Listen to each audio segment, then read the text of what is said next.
বন্ধুরা, আমি আজকে আপনাদেরকে দেখাবো আমি আমার আম্মা মিলে লাউ গাছ লাগিয়েছিলাম জমির মধ্যে, সেটা দেখাবো কেমন হয়েছে। আয়, এই লাউ গাছটা আমরা লাগিয়েছিলাম।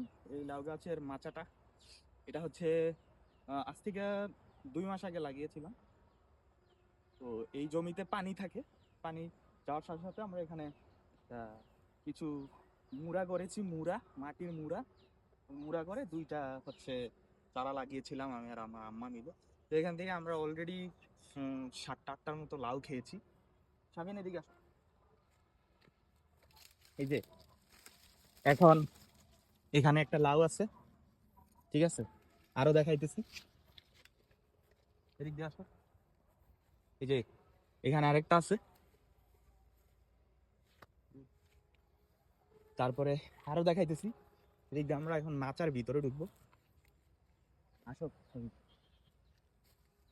এই যে এখানে একটা আছে, এখানে একটা আছে, এখানে একটা আছে, এখানে আরেকটা আছে, এখানে আরেকটা আছে, এখানে আরেকটা আছে। তো সবকিছু মিলিয়ে আসলে আপনার এই লাউ গাছ থেকে আমরা আরো 20টার মতো লাউ খেতে পারবো। অলরেডি আপনারা দেখতেছেন যে আহ, আহ, একটা, দুইটা, তিনটা, চারটা, পাঁচটা, ছয়টা, 7টা লাউ এখানে আছে। আজকে লাউয়ের তরকারি মাছ দিয়ে রান্না করছে, এত টেস্ট, এত মজা। তো যারাই আপনারা গ্রামে থাকেন, ছেলেরা মানে আমার মতো ছেলেরা, আপনারা ট্রাই করবেন নিজেরা কিছু চাষাবাদ করার জন্য। তো এটা হবে কি আপনার আহ, একটা অর্গানিক খাবারের সোর্স হবে। এখান থেকে আমরা লাউয়ের পাতা, ডগা এগুলাও খেতে পারি, এগুলাও আমরা খাই মাঝে মাঝে, খুবই সুন্দর। তো এই আর কি।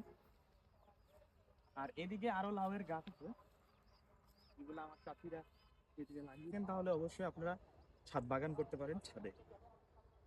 Thank you for the video. আর আমার ভিডিওগ্রাফার হিসেবে ছিল এই যে, ফলো মি।